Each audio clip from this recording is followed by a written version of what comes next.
মুহাম্মদ সাল্লাল্লাহু আলাইহি সাল্লাম আত্মীয় স্বজনের মাঝে বলেছিলেন, বাপ দাদা আত্মীয় স্বজন চাচা চাচি দেশবাসী খালা ফুফু সবাই জেনেছিল পৃথিবীতে সবচেয়ে ভদ্র নম্র সুন্দর মানুষ হচ্ছেন মুহাম্মদ সাল্লাল্লাহু আলাইহি সাল্লাম। তার আত্মীয় স্বজন জানতো পৃথিবীর মাটিতে মুহাম্মদ সাল্লাল্লাহু আলাইহি সাল্লামের মতো ভদ্র মানুষ কেউ জন্ম নেয়নি।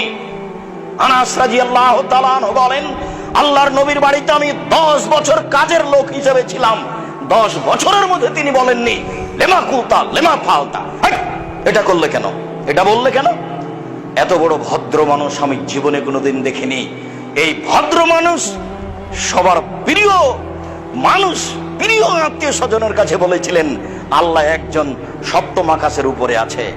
জাতির জনগণের আত্মীয় স্বজনের আল্লাহ ছিল 360 জন।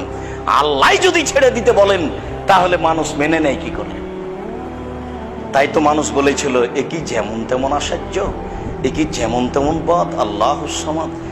আরে অন্তত কেউ তো 3 জন মাবুদ মানে, এ বলছে 3 জনও নয়, মাত্র একজন সপ্তম আকাশের উপরে থাকে। কেমনে মানা যায়?